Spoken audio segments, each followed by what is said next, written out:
Hi everyone, welcome to Alibaba Academy Day. I'm Hong Chao and I'm currently a software engineer at Alibaba. Today I'm going to talk about how to build cloud-native application platform with open application model. Before we start, I will tell a little bit more about myself. Currently I'm working at Alibaba, focused on cloud-native application management. My open source work includes open application model and crossplane. But before Alibaba, I also worked at CoreOS, where I was involved in the Kubernetes development in the early days, and also initiated the work of building Kubernetes operators to manage non-Kubernetes workloads. So here we go. First, let me give you an overview of the OAM project. Before we get down to the nitty-gritty details of OAM design, let's get to understand OAM's goal and mission first. When application developers use Kubernetes directly, they need to define infrastructure resources. That's because Kubernetes is both infrastructure level resources to users. When applications were defined in such a way, the definitions become platform dependent, and they need to be customized and modified when migrating between different platforms. For example, if an application needs to define traffic redirect in Ingress, the definitions in Nginx are quite different from those in Traffic or Envoy. Additionally, the experience on Kubernetes was very low-level, infrastructure-centric, which is quite hard for developers. To solve this problem, we start building OAM as an application layer abstraction on top of Kubernetes to provide higher-level abstractions to developers. Instead of defining infrastructure resources, our developers can define services and its dependencies. OAM here behaves as a translation layer that connects the abstractions describing application needs and the underlying platform implementations. As a result, OAM applications are more platform agnostic because OAM platform adapts to different infrastructure environments.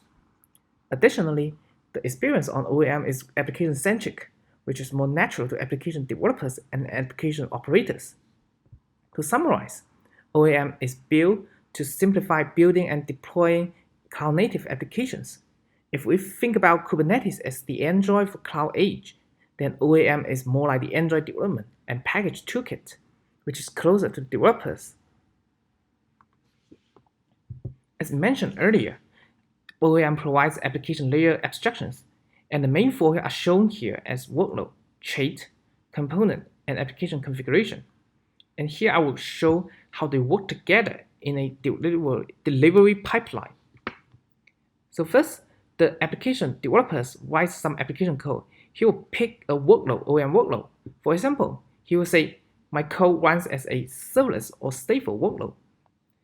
And once the component has been defined, the application operators pick it up and also pick some operational traits and attach to the components. For example, the ops may say, I will attach ingress or auto-scaling to the web service components. And finally, all the components and traits are structured and combined together in application configuration and delivered to an OAM platform. The OAM platform will map the application definitions to the underlying resources of the infrastructure, and the infrastructure is actually maintained and set up by the infrastructure operators. The reason we have the workflow and the free roles here is not to have humans doing the work. It's actually about having clear boundaries and clear separations of concerns in order to have a well-defined operations. Once we have that, the operations could be done via automation systems and we could further reduce the burden of the developers. Now let's look at the big picture and we can see what functionalities OAM provides and how it fits in the big scope. OAM serves application developers and operators. To make that happen, user input are taken in components and application configurations, and OAM provides core controllers to constantly reconcile user intentions and make that happen. For example, a user might update the application configuration he submitted before and change a trait. The core controllers will notice and keep trying to change the resources underlyingly. Additionally, OAM maps application definitions to the underlying resources. And this is actually achieved via a capability registry where the infrastructure resources are registered and mapped to a workload or a trait. For example, an ingress trait might be mapped to an Nginx resource in a platform or a traffic resource in another. Finally, OAM provides common features and libraries to support capability management and application management. For example, you can define dependency between workloads by using the dependency management feature provided in the OAM runtime. To sum it up, OAM layers on top of infrastructure, including Kubernetes, to provide better application experience.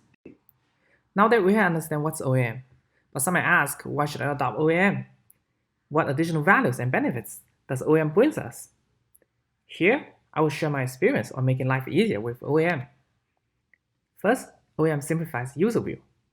On Kubernetes, all workloads and its operations are modeled the same. They are just generic resources and there's no difference to Kubernetes.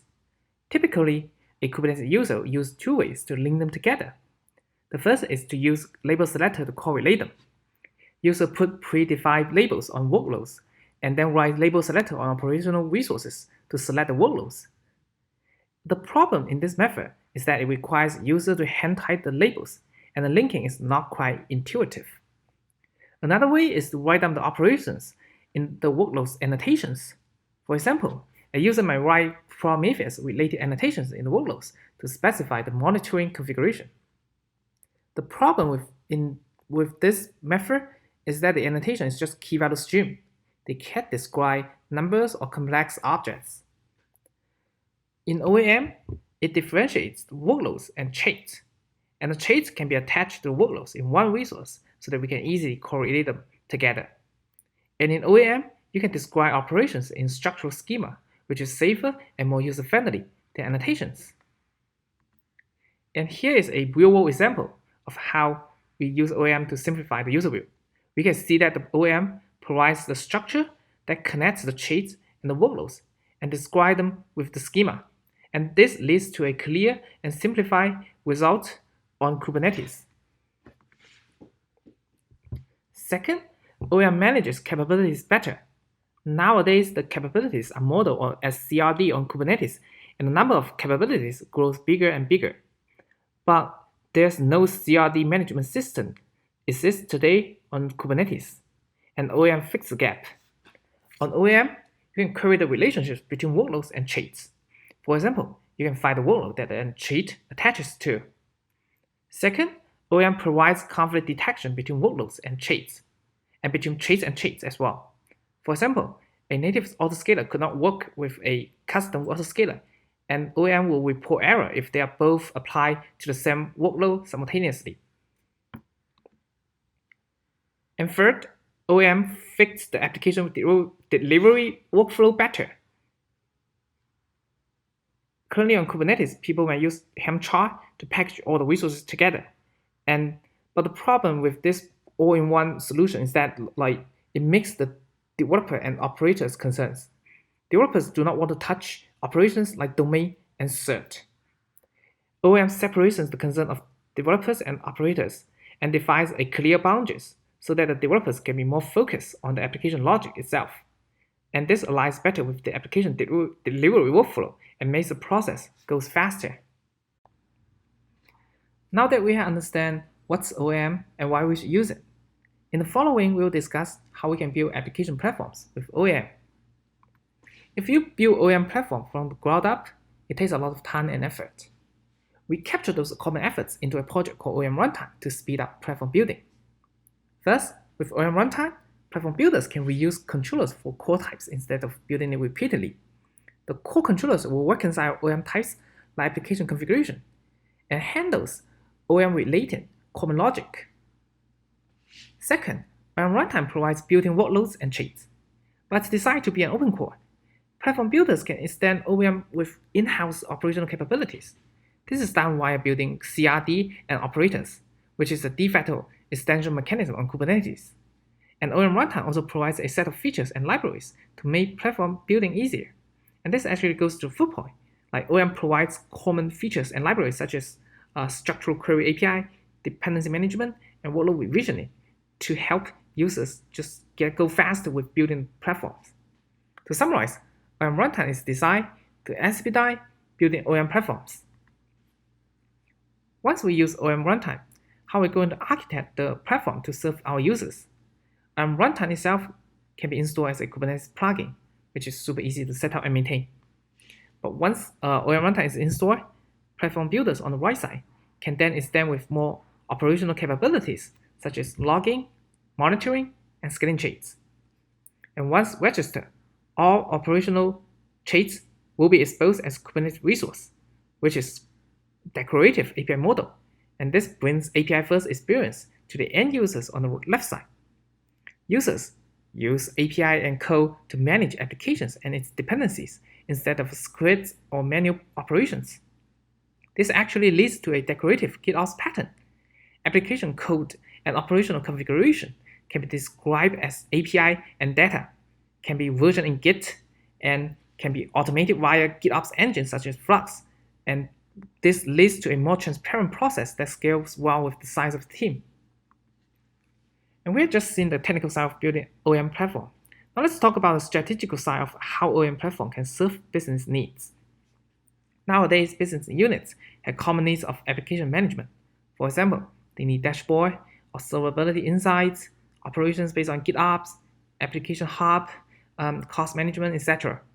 Here, OAM platform can serve as the unified control plane for all application needs. For example, OAM can provide observability chains, and OAM structural schema can serve the dashboard needs, and OAM can be integrated with Flux to support GitOps. And most importantly, OAM as the application layer abstraction can adapt to different infrastructure environments and integrate infrastructure resources into one platform. For example, developers can have a unified experience working with Kubernetes applications and cloud resources by using OAM and Crossplay together.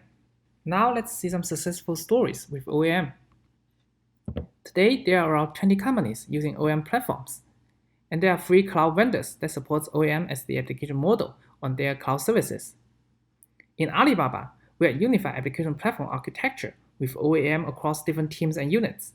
There are tens of thousands of applications deployed on OAM platforms. We are also using OAM to empower cloud business like EDAS. Most importantly, we are seeing the community and user base keeps growing, and we are actively developing the OAM to evolutionize cloud-native application delivery area. If you're interested, here's multiple ways to get involved. You can join the community meeting. You can contribute to the OAM spec, take a look and give us feedback. And we also have 2 implementations. One is the OAM runtime. It's Go-based. Feel free to contribute and give us feedback. And we're also building a new micro app engine, Corrada, based on OAM. Please take a look and give us feedback. That's all for today's talk. Thank you.